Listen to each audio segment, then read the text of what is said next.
Okay, so this is a topic that I've thought about for years. And I've also had a few conversations with a friend about as well. And so I was on YouTube, just scrolling, trying to find a video to watch, trying to find something that would inspire me. And I came across this guy's page. And his name is Ryder the Omniscient or Omniscient. I don't know how to say that word right, but his name is Ryder, right? And he is a Christian filmmaker. And he put out a video about how many Christian movies suck and how they're like not good. And I kind of wanted to expound on that in my own way. And I will link the video in the description. Well, there was more than one video, but the one that I watched in particular was why Christians should make horror films. So I will link that one, and then from there you see his whole channel.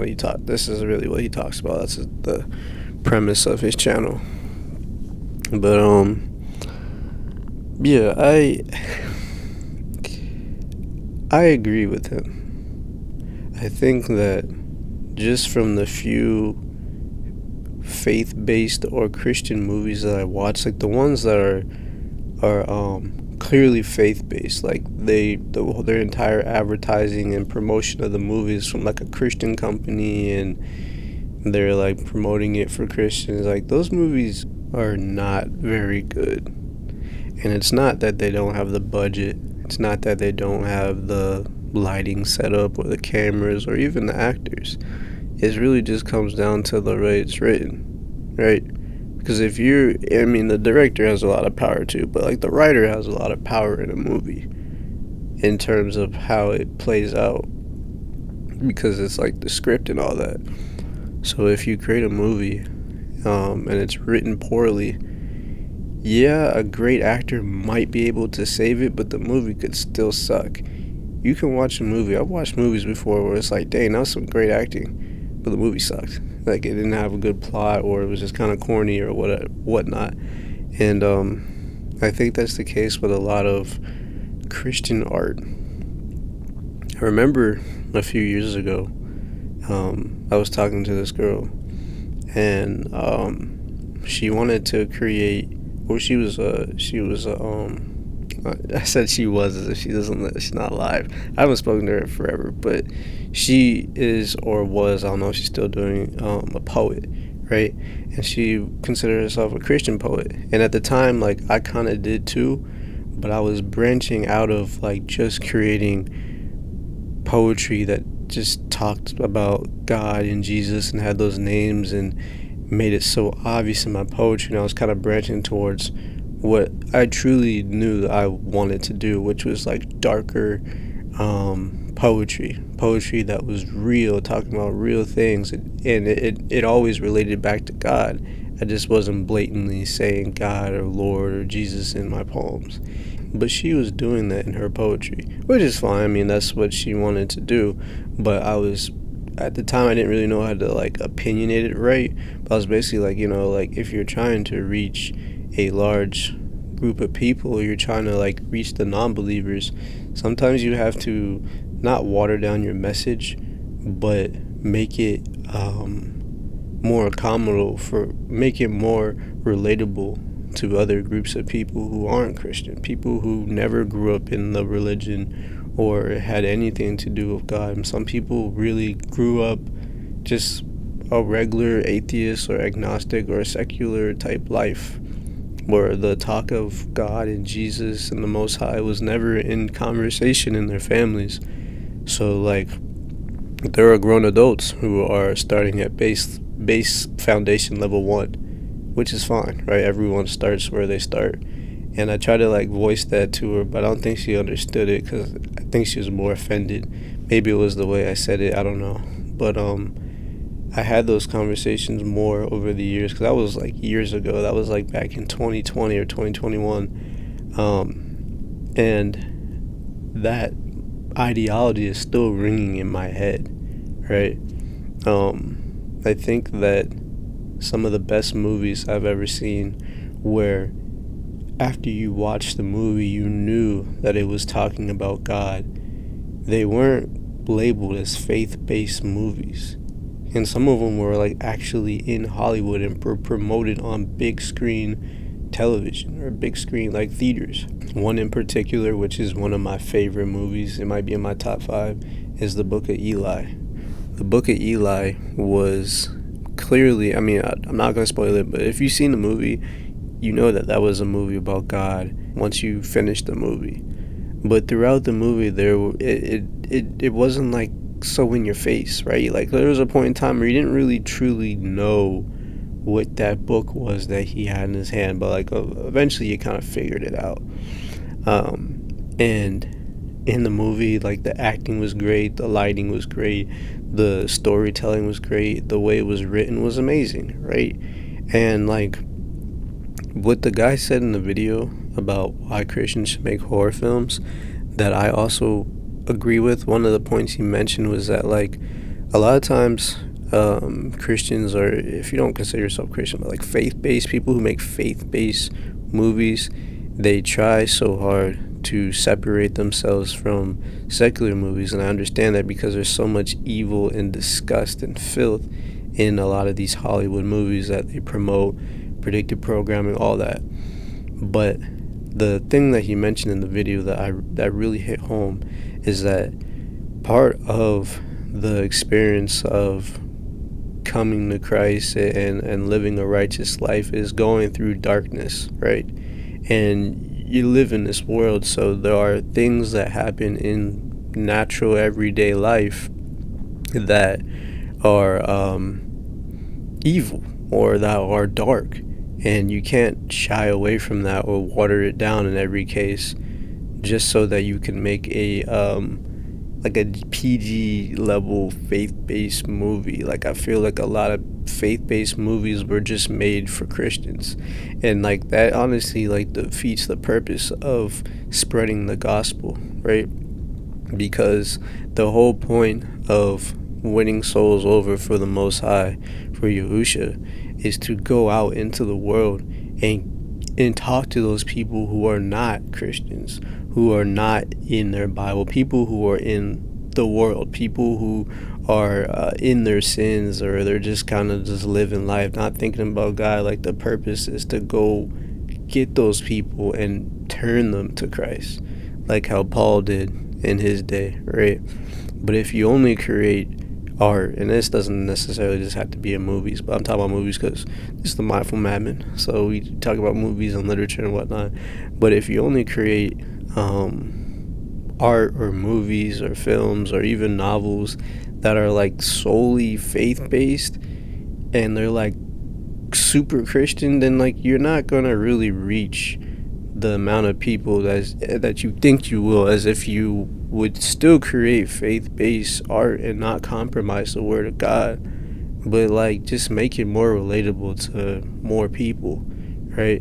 Because like I know there's a sect of people who will only make content just for Christians, but to me I think that's like kind of like a selfish view, because it's just like you can make content for just Christians, but like why not stretch your imagination a little bit more and create art that helps other people who are not in the light, who are in darkness, come out of that and see a different view of how to live life. You know what I'm saying? And the Book of Eli, like one of the reasons why I love that movie so much is because it didn't scream like, hey, whoever created, I don't know who was the director, it wasn't screaming like, hey, we follow God, this is our little, like, it wasn't that. It was just a film that happened to have super, I don't know if super is the word, but it had a lot of religious undertones that weren't blasphemous, in my opinion, that at the end of the day showed you that if you have faith, then you could literally be I was almost about to spoil that movie. Basically, like, if you have faith in God, he can take you anywhere beyond your wildest dreams and imaginations. And that was really what that movie was about, and that within faith and your belief and trust in the Most High, that your enemies can't even stop you. That's what I got from that movie. And the thing is too, like, I actually made a video about this, but I just never posted it because I didn't edit it yet. It was about the movie The Revenant. But I also noticed that, like, the deeper you get in your spiritual walk, and the more you kind of like curate the world around the spiritual realm, you'll notice that, like, pretty much every movie always relates back to God. Now, I say that, but that doesn't mean that every movie you need to watch, because there are movies that are actually demonic and are made to put a hex on you or a spell or make you sin, or they're super lustful or they're blasphemous. Some movies that just clearly don't need to watch. You just got to use your discernment. But there are others that are just written and told. The story is told so well, and it relates to so many people, even people who aren't Christian, people who don't read their Bible. But the thing is that the seed is already sown, right? That spark was already set out in that person with whatever movie that they watched. So if you watch the Book of Eli and you weren't a believer, you're just watching it, maybe at the end of the movie it makes you think more, okay, I bet you some people turned to Christ or started their journey after watching the Book of Eli. Same thing with another movie that I watched that was a little bit more faith-based, but it was still very, very well written, was Hacksaw Ridge. It was about a man going to war. He was a Christian, but like his whole thing is that he didn't want to kill anybody, but he's going to war, right? And it showed his whole, and this is a real true story of a guy that actually lived, and it showed his whole story about his belief in God and his faith, and how he went through the ranks and how he was abused by other guys or other soldiers that didn't believe in his cause, and they would abuse him and beat him up and call him names and put him down. But even through all that, he still prevailed and stayed close to God, and actually saved some of their lives during war, even despite them treating him so badly. And that movie was, I don't even know, Andrew Garfield was the main actor. I don't even know if he won an Oscar for that. I think he might have. I can't remember. But like a movie like that in the secular Hollywood is crazy, right? Like, or even Unbroken. Like there's movies out here that are in this realm of Hollywood, but like they're still moving in a very spiritual way, in a good way, right? And I just feel like sometimes if you try so hard to remove yourself or separate yourself from the world, it doesn't always translate well. Now, obviously, in the Bible it says you are, I don't know the exact terminology, but it's like you are in the world but you're not of it type of situation. So like, even if you're a filmmaker and you're creating films, like, you still got to be mindful to not allow the glitz and the glamour of the world to suck you in and then turn you over to the dark side, right? Like Star Wars.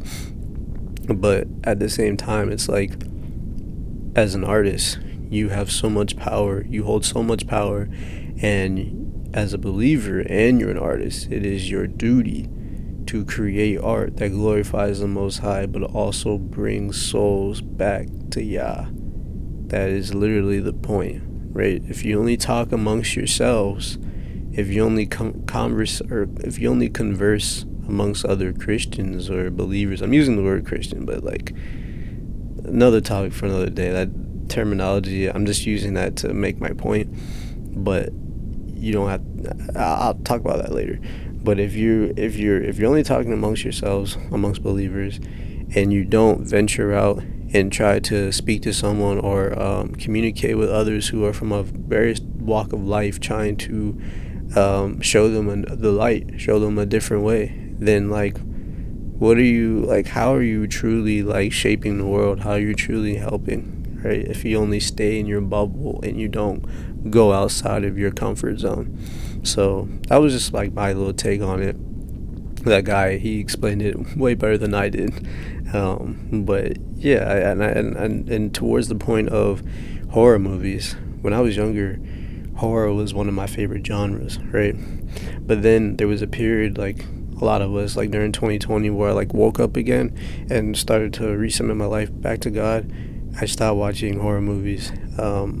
And I'm getting back into it now, but I'm very selective because there's still like, although all the movies relate back to God, I can sense now that there are certain horror movies that are just straight up demonic, and like have like so many like demonic elements and symbolism in them that like I feel like if I sit there and watch it, it's just gonna put some type of negativity in my life, or like some type of curse or something. Like there's some horror movies that are actually terrible, but then there are others that might be scary, might have dark elements to them, but when you sit there and you watch them, they actually were a lot deeper than you think. And I think a lot of people shy away from watching horror movies because of the umbrella of it being scary. But sometimes things that are scary are the most real, and sometimes the way in which you stop doing something or start doing something is through fear of losing or something happening to you. Like that's sometimes a good level of fear actually gets you going on your stuff, and I think that that's generally a good thing. And it's crazy because a lot of horror movies have very, very deep themes and topics to them, but they don't get really any love. They don't get any appraisal of any sort. And I mean, at the end of the day, it's whatever, right? But it's just interesting to me that like some of the most spiritual movies are in horror films, but then some of the most secular movies are in like your standard Marvel, DC, Avengers, right? Like if you really think about it, Marvel movies and DC movies, I like Marvel, I like DC, but they're more secular in many ways than these horror movies, because these horror movies clearly have like religious based themes to them. But in Marvel and DC, the theme is that there is no God, and your God is Superman or Spider-Man or Batman. Like, hey, Batman, save me, and then like they'll cry and fall. That's a secular way of thinking. You know what I'm saying? Or Avengers. The only thing that can save me from the end of the world are the Avengers. You know what I'm saying? Like that is more secular than a movie that talks about like the demonic realm and things that go on in it, and like a character navigating through it. And it's just interesting to me, and it's not a coincidence. This is all done on purpose, because it's the programming that the movies that get the most grossing in box office, and the movies that that Disney and Warner Bros supports the most are those Marvel and DC movies that we all watch. Like I'm not saying that I don't watch them, because I still watch them and they're good, but it was just something to think about. Like they promote these secular make-believe superhero savior complex type movies, but they don't promote the horror films that talk about real life situations that are happening in people's lives, people dying over, and it just goes under the rug. And I don't know, that I was just thinking about that. That's like really interesting to me, how that's the case.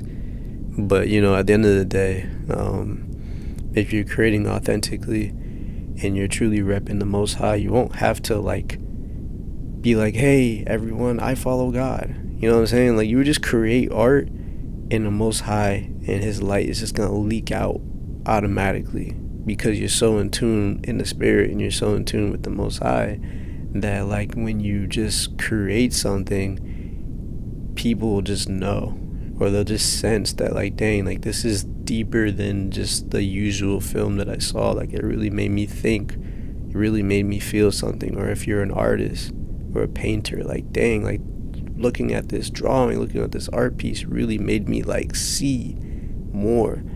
There's another guy, I don't know if he's a Christian or anything, I have no idea, but there's this guy on Instagram. I'm gonna include the link to his page as well. His name is, don't quote me, he might be Chinese, Japanese, or Korean, one of those, I don't know.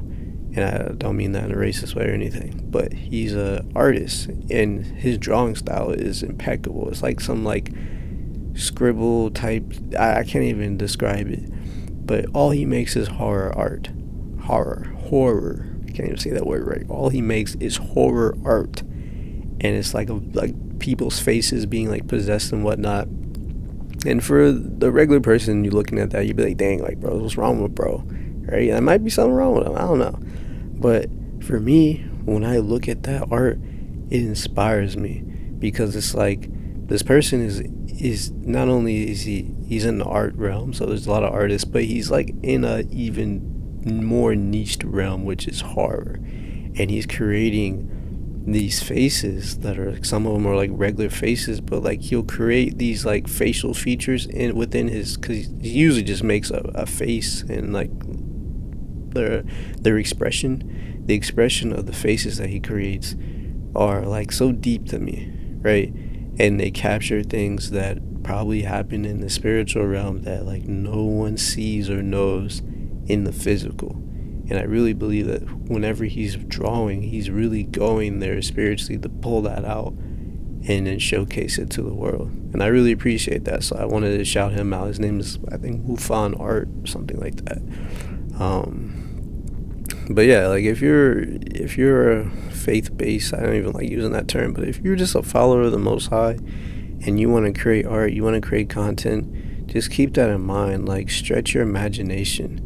If you stretch your imagination, you think outside the box, you would be surprised of what you can create and how it would glorify the Most High and reach souls across the world, right? You don't have to feel like you have to niche yourself in a box. Like one of my other friends, I remember like a few years ago, they wanted to create more darker poetry, but they were already like kind of niched themselves into a Christian content type of influencer. So it's like, dang, if I make dark poetry, people are going to think there's something wrong with me. And the people that be thinking that there's something wrong with them would be like the other Christians in their church or whatever, or in their community. And it's just like, yo, just create it. I mean, if it's on your spirit to create the darker art or the darker poetry, and it's about real things that you may have experienced, write it, and you just never know who you'll impact along the way. And I think that that's part of really spreading the gospel. Like, some people are preachers, some people have been called to preach, and get their Bible out and go around the world and whatnot, and preach on a podium, whatever. And some people preach through music, some people preach through art, some people preach through writing. Like, whatever your gift is, just go all in to the best of your ability and trust the Most High and allow him to lead you, and don't fall to the traps of the enemy and like sell your soul and and like go in the industry and get sodomized and all that. And I'm just playing, but for real, like, that low key happens. But you know what I'm saying? Like, just stay true to your morality, but also don't be afraid to portray darker themes or more real themes in your art, because those are just real life things that everyone experiences, regardless if you believe in God or you don't. And the last thing I would say, to more Christian artists, or not artists, but they're writers, and they're actually famous, that a lot of people don't realize were Christians, were C.S. Lewis and Tolkien. And the funny thing is that C.S. Lewis used to be an atheist, and Tolkien was a Christian. And Tolkien is known for The Lord of the Rings and The Hobbit, right?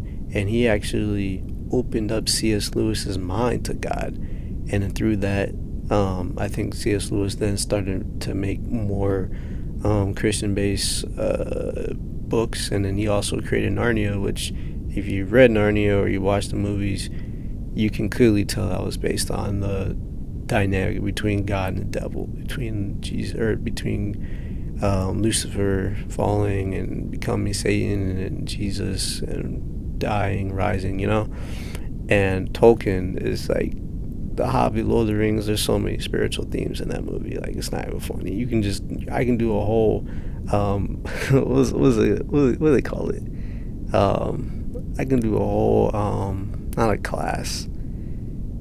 I don't know. I don't know the word, but I can literally dissect Schmeagol by himself and relate that back to just the Bible and all the things that, especially Proverbs and Ecclesiastes, what God talks about in King Solomon. But those two people are like OGs, legendary. Like everyone knows Lord of the Rings and they know Narnia, and these guys were literally Christians.